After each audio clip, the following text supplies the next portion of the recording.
Chapter 16, Ordnance, Arms and Explosives. Although the progress in the invention of firearms of all descriptions seems slow during the ages preceding the 19th century, yet it will be found on investigation that no art progressed faster. No other art was spurred to activity by such strong incentives, and none received the same encouragement and reward for its development. The art of war was the trade of kings and princes, and princely was the reward to the subject who was the first to invent the most destructive weapon. Under such high patronage most of the ideas and principles of ordnance now prevailing were discovered or suggested, but were embodied for the most part in rude and inefficient contrivances. The art waited for its success on the development of other arts, and on the mental expansion and freedom giving rise to scientific investigation and results. The cannon and musket themselves became the greatest instruments for the advancement of the new civilization, however much it was intended otherwise by their kingly proprietors, and the new civilization returned the compliment through its trained intellects, by giving to war its present destructive efficiency. To this efficiency, great as the paradox may seem, peace holds what quiet fields it has, or will have, until most men learn to love peace and hate the arts of war. As to the Chinese, is given the credit for the invention of gunpowder, so they must also be regarded as the first to throw projectiles by its means. But their inventions in these directions may be classed as fireworks, and have no material bearing on the modern art of ordnance.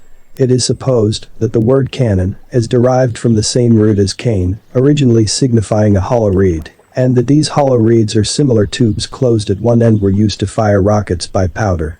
It is also stated that the practice existed among the Chinese as early as 969 AD of tying rockets to their arrows to propel them to greater distances, as well as for incendiary purposes. This basic idea had percolated from China through India to the Moors and Arabs, and in the course of a few centuries had developed into a crude artillery used by the Moors in the siege of Cordova in 1280.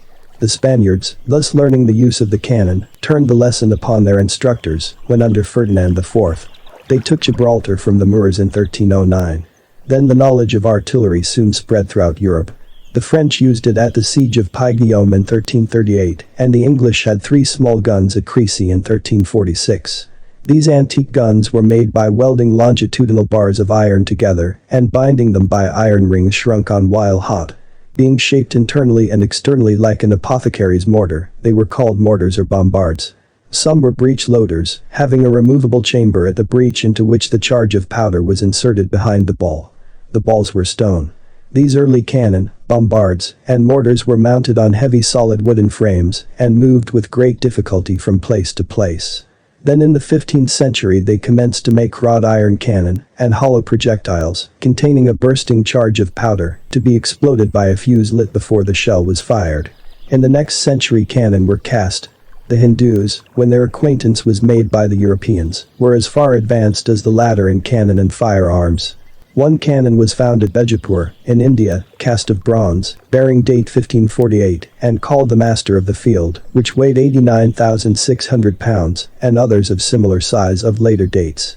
Great cast bronze guns of about the same weight as the Hindu guns were also produced at St. Petersburg, Russia, in the 16th century.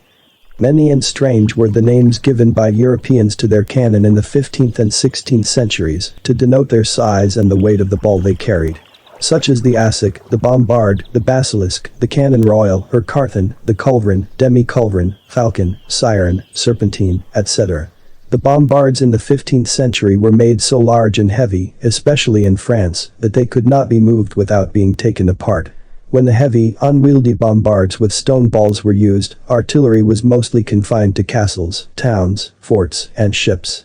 When used in the field they were dragged about by many yokes of oxen. But in the latter part of the 15th century, when France under Louis XI had learned to cast lighter brass cannon, to mount them on carriages that could be drawn by 4 or 6 horses, and which carriages had trunnions in which the cannon were swung, so as to be elevated or depressed, and cast iron projectiles were used instead of stones, field artillery took its rise, and by its use, the maps of the world were changed. Thus with their artillery the French under Charles VIII, the successor of Louis XI, conquered Italy. In the 16th century Europe was busy in adopting these and other changes. Cannon were made of all sizes and calibers, but were not arranged in battle with much precision. Case shot were invented in Germany but not brought into general use. Shells were invented by the Italians and fired from mortars, but their mode of construction was preserved in great secrecy. The early breech loaders had been discarded, as it was not known how to make the breech gas tight, and the explosions rendered the guns more dangerous to their users than to the enemy. In the 17th century, Holland began to make useful mortar shells and hand grenades. Maurice and Henry Frederick of Nassau and Gustav Adolphus made many improvements in the sizes and construction of cannon. In 1674, Coehorn, an officer in the service of the Prince of Orange, invented the celebrated mortar which bears his name and the use of which has continued to the present time. The Dutch also invented the howitzer, a short gun in which the projectiles could be introduced by hand. About the same time, Comminges of France invented mortars which threw projectiles weighing 550 pounds. In this part of that century also great improvements were made under Louis XIV. Limbers, by which the front part of the gun carriage was made separable from the cannon part and provided with the ammunition chest, the prolonge, a cord and hook by which the gun part could be moved around by hand, and the elevating screw, by which the muzzle of the gun could be raised or depressed, were invented. In the early part of the 18th century it was thought by artillerists in England that the longer the gun the farther it would carry. One, called Queen Anne's pocket piece, still preserved at Dover, is 25 feet long and carries a ball only 25 pounds in weight. It was only after repeated experiments that it was learned that the shorter guns carried the projectile the greatest distance. The greatest improvements in the 18th century were made by Revolver, the celebrated French artillerist, about 1765. He had guns made of such material and of such size as to adapt them to the different services to which they were to be put, as field, siege, garrison, and sea coast. He gave greater mobility to the system by introducing 6-pound howitzers and making gun carriages lighter. He introduced a system of fixed ammunition, separate compartments in the gun carriages for the projectiles, and the charges of powder in paper or cloth bags or cylinders, improved the construction of the elevating screw, adapted the tangent scale, formed the artillery into horse batteries, and devised new equipments and a new system of tactics. It was with Revolver's improved system that Citizen Bonaparte, young artillery officer, took Toulon, with which the same young bronze artillery officer let go his great guns in the Col de Sac Dauphin against the Church of St. Roch, on the Port Royal, at the Théâtre de la République, and the thing we specifically call French Revolution is blown into space by it and became a thing that was. It was with this system that this same young officer won his first brilliant victories in Italy. When the fruit of these victories had been lost during his absence, he reappeared with his favorite artillery, and on the threshold of the century, in May 1800, as first consul of the Republic, re-achieved at Marengo the supremacy of France over Austria. As to small arms, as before suggested, they doubtless had their origin in the practice of the Chinese in throwing fireballs from bamboo barrels, by the explosion of light charges of powder, as illustrated to this day, in what are known as Roman candles. Firecrackers and grenades were also known to the Chinese and the Greeks. Among ancient firearms the principal ones were the arquebus, also bombardelle, and the blunderbuss. They were invented in the 14th century, but were not much used until the 15th century. These guns for the most part were so heavy that they had to be rested on some object to be fired. The soldiers carried a sort of tripod for this purpose. The gun was fired by a slow-burning cord, a live coal, a lit stick, or a long rod heated at one end, and called a match. The blunderbuss was invented in Holland. It was a large, short funnel-shaped muzzle loader, and loaded with nails, slugs, etc. The injuries and hardship suffered by the men who used it, rather than by the enemy, rendered its name significant. Among the earliest firearms of this period one was invented which was a breech loader and revolver. The breech had 4 chambers and was rotated by hand on an arbor parallel to the barrel. The extent of its use is not learned. To ignite the powder the wheel lock and snap-ons were invented by the Germans in the 16th century. The wheel lock consisted of a furrowed wheel and was turned by the trigger and chain against a fixed piece of iron on the stock to excite sparks which fell onto the priming. The snap-ons, a straight piece of furrowed steel, superseded the wheel lock. The 16th century had got well started before the English could be induced to give up the crossbow and arrow and adopt the musket. After they had introduced the musket with the snap-ons and wooden ramrod, it became known, in the time of Queen Elizabeth, as the Brown Bess. The old flintlock was quite a modern invention, not appearing until the 17th century. It was a bright idea to fix a piece of flint into the cock and arrange it to strike a steel cap on the priming pan when the trigger was fired, and it superseded the old match, wheel lock, and snap-ons. The flintlock was used by armies well into the 19th century and is still in private use in remote localities. As the arquebus succeeded the bow and arrow, so the musket, a smooth and single-barrel muzzle loader with a flintlock and a wooden ramrod, succeeded the arquebus. Rifles, which were the old flintlock muskets with their barrels provided with spiral grooves to give the bullet a rotary motion and cause it to keep one point constantly in front during its flight, is claimed as the invention of Augustin Kudeler of Germany in 1520, and also of Coaster of Birmingham, England, about 1620. Muskets with straight grooves are said to have been used in the 15th century. The rifle with a long barrel and its flintlock was a favorite weapon of the American settler. It was made in America, and he fought the Indian Wars and the War of the Revolution with it. It would not do to conclude this sketch of antique cannon and firearms without referring to Puckle's celebrated English patent number 418 of May 15, 1718, for a defense. The patent starts out with the motto: "Defending King George, your country and laws, is defending yourselves and Protestant cause." It proceeds to describe a portable gun or machine having a single barrel, with a set of removable chambers which are charged with bullets before they are placed in the gun, a handle to turn the chambers to bring each chamber in line with the barrel, a tripod on which the gun is mounted and on which it is to be turned, a screw for elevating and turning the gun in different directions, a set of square chambers for shooting square bullets against Turks, a set of round chambers for shooting round bullets against the Christians, and separate drawings show the square bullets for the Turks and the round bullets for the Christians. History is silent as to whether Mr. Puckle's patent was put in practice, but it contained the germs of some modern inventions. Among the first inventions of the century was a very important one made by a clergyman, the Reverend Mr. Forsyth, a Scotchman, who in 1803 invented the percussion principle in firearms. In 1807 he patented in England detonating powder and pellets which were used for artillery.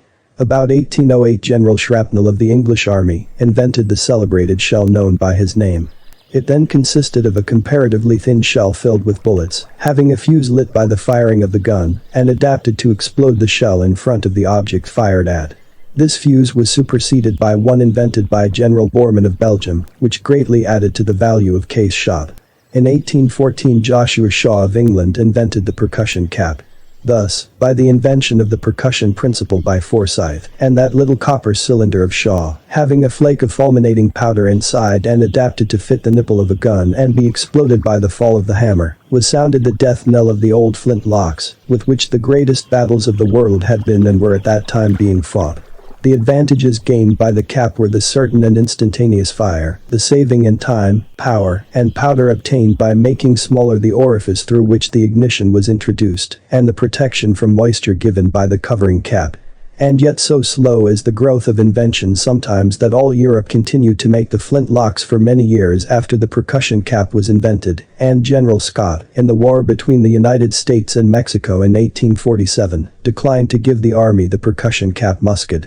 The cap suggested the necessity and invention of machines for making them quickly and in great quantities. The celebrated Colts revolver was invented by Colonel Samuel Colt of the United States in 1835. He continued to improve it and in 1851 exhibited it at the World's Fair, London, where it excited great surprise and attention. Since then the revolver has become a great weapon in both private and public warfare. The next great inventions in small arms were the readoption and improvement of the breech loader, the making of metallic cartridges, the magazine gun, smokeless powder and other explosives, to which further reference will be made. To return to cannons. In 1812 Colonel Bomford, an American officer, invented what is called the Columbiad, a kind of cannon best adapted for sea-coast purposes. They are long-chambered pieces, combining certain qualities of the gun, howitzer and mortar, and capable of projecting shells and solid shot with heavy charges of powder at high angles of elevation, and peculiarly adapted to defend narrow channels and sea-coast defenses. A similar gun was invented by General Paixhans of the French Army in 1822. The adoption of the Paixhans long-chambered guns, designed to throw heavy shells horizontally as well as at a slight elevation and as easily as solid shot, was attended with great results. Used by the French in 1832 in the quick victorious siege of Antwerp by the Allies at Sebastopol, where the whole Russian fleet was destroyed in about an hour, and in the fight of the Kearsarge and the doomed Alabama off Cherbourg in the American Civil War, it forced inventors in the different countries to devise new and better armor for the defense of ships. This was followed by guns of still greater penetrative power. Then as another result affected by these greater guns came the passing away of the old-fashioned brick and stone forts as a means of defense. In an interesting address by Major Clarence E. Dutton of the Ordnance Department, USA, at the Centennial Patent Congress at Washington in 1891, he thus stated what the fundamental improvements were that have characterized the modern ordnance during the century. 1. The regulation and control of the action of gunpowder in such a manner as to exert less strain upon the gun and to impart more energy to the projectile. 2. To so construct the gun as to transfer a portion of the strain from the interior parts of the walls which had borne too much of it to the exterior parts which had borne too little, thus nearly equalizing the strain throughout the entire thickness of the walls. 3.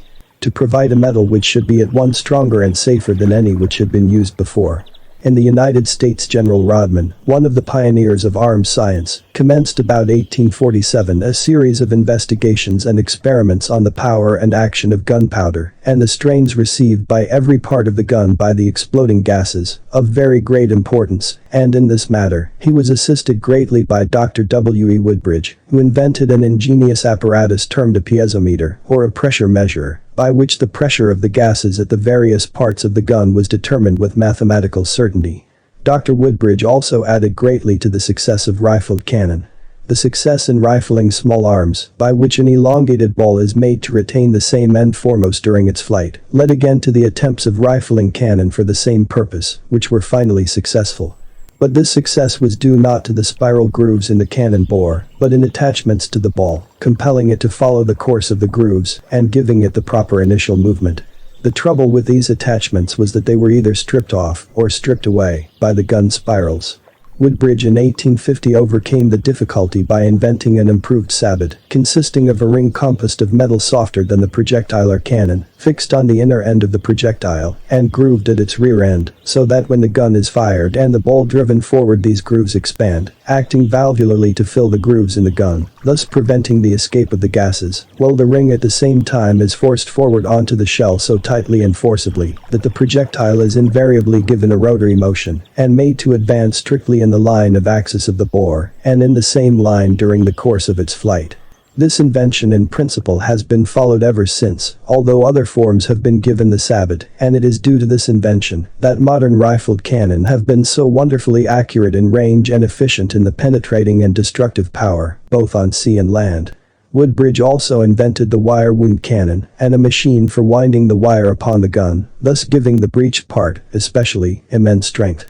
In England, among the first notable and greater inventors in ordnance during the latter half of the century, a period which embraces the reduction to practice of the most wonderful and successful inventions in weapons of war which the world had up to that time seen, are Lancaster, who invented the elliptical bore, Sir William Armstrong, who, commencing in 1885, constructed a gun built of wrought iron bars, twisted into coils and applied over a steel core, and bound by one or more wrought iron rings, all applied at white heat, and shrunk on by contraction due to cooling, by which method smooth-bore muzzle-loading cannon of immense caliber, one weighing 100 tons, were made.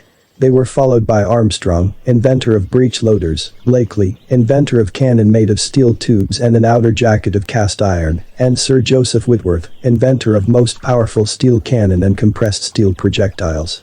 In Germany, Friedrich Krupp at Essen, Prussia, invented and introduced such improvements in breech-loading cannon as revolutionized the manufacture of that species of ordnance and established the foundation of the greatest ordnance works in the world. The first of his great breech-loading steel guns was exhibited at the Paris exhibition in 1867. A Krupp gun finished at Essen in the 70s was then the largest steel gun the world had ever seen. It weighed 72 tons and was 32 feet long. The charge consisted of 385 pounds of powder, the shell weighed 1,660 pounds, having a bursting charge of powder of 22 pounds, and a velocity of 1,640 feet per second. It was estimated that, if the gun were fired at an angle of 43 degrees the shell would be carried a distance of 15 miles. It was in the Krupp guns, and also in the Armstrong breech loaders, that a simple feature was for the first time introduced which proved of immense importance in giving great additional expansive force to the explosion of the powder. This was an increase in the size of the powder chamber so as to allow a vacant space in it unfilled with powder. In the United States, Rodman, commencing in 1847, and Dahlgren in 1850, and Parrott in 1860, invented and introduced some noticeable improvements in cast iron, smooth bore, and rifled cannon. In France, General Paixens and Colonel Truil de Beaulieu improved the shells and ordnance.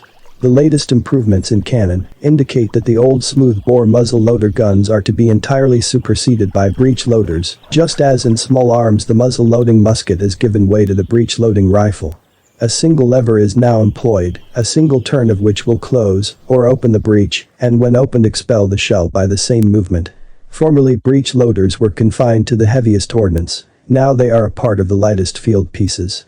As to the operation of those immense guns above referred to, which constitute principally sea-coast defenses, and the heavy armament for forts, gun carriages have been invented whereby the huge guns are quickly raised from behind immense embrasures by pneumatic or hydraulic cylinders, quickly fired, the range having been before accurately ascertained, and then as quickly lowered out of sight, the latter movement being aided by the recoil action of the gun. It is essential that the full force of the gases of explosion shall be exerted against the base of the projectile, and therefore all escape of such gases be prevented. To this end valuable improvements in gas checks have been made, one kind consisting of an annular canvas sack containing asbestos and tallow placed between the front face of the breech block and a mushroom-shaped piece, against which the explosion impinges. As among projectiles and shells for cannon, those have been invented which are loaded with dynamite or other high explosive. A new class of compressed air ordnance has been started, in which air or gas is used for the propelling power in place of powder, whereby the chances of exploding such shells in the bore of the gun are greatly lessened. The construction of metals, both for cannon to resist most intense explosives, and for plates to resist the penetration of the best projectiles, have received great attention. They are matters pertaining to metallurgy, and are treated of under that head. The strife still continues between impenetrable armor plate and irresistible projectiles. Within the last decade or so shells have been invented with a design simply to shatter or fracture the plate, by which the way is broken for subsequent shots. Other shells have been invented carrying a high explosive and capable of penetrating armor plates of great thickness and exploding after such penetration has taken place. A great accompaniment to artillery is the Rangefinder, a telescopic apparatus for ascertaining accurately the location and distance of objects to be fired at. Returning to small arms, at the time percussion caps were invented in England, 1803 to 1814, John H. Hall of the United States invented a breech-loading rifle. It was in substance an ordinary musket cut in two at the breech, with a rear piece connected by a hinge and trunnion to the front piece, the bore of the two pieces being in line when clamped, and the ball and cartridge inserted when the chamber was thrown up. A large number were at once manufactured and used in the U.S. Army. A smaller size, called carbines, were used by the mounted troops. After about 20 years' use, these guns began to be regarded as dangerous in some respects, and their manufacture and use stopped, although the carbines continued in use to some extent in the cavalry. A breech-loading rifle was also invented by Colonel Pauli of France in 1812 and improved by Drace in 1835, also in Norway in 1838, and in a few years adopted by Sweden as superior to all muzzle-loading arms. About 1841 the celebrated needle gun was invented in Prussia, and its superiority over all muzzle loaders was demonstrated in 1848 in the First Schleswig-Holstein War. Cartridges, in which the ball and powder were secured together in one package, were old in artillery, as has been shown, but their use for small arms is a later invention. Metallic cartridges, made of sheet metal with a fulminate cap in one end and a rim on the end of the shell by which it could be extracted after the explosion, were invented by numerous persons in Europe and America during the evolution of the breech loader. Combined metal case and paper patented in England in 1816, and numerous wholly metallic cartridge shells were patented in England, France, and United States between 1840 and 1860. M. Lefitchou of France, in the later period, devised a metal gas check cartridge which was a great advance.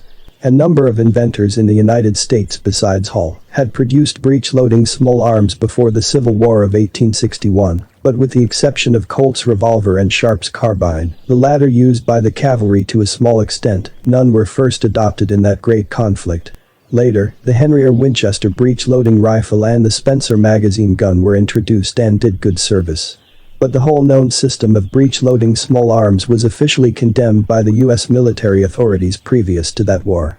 The absence of machines to make a suitable cartridge in large quantities and vast immediate necessities compelled the authorities to ignore the tested Prussian and Swedish breech loaders and those of their own countrymen, and to ransack Europe for muskets of ancient pattern.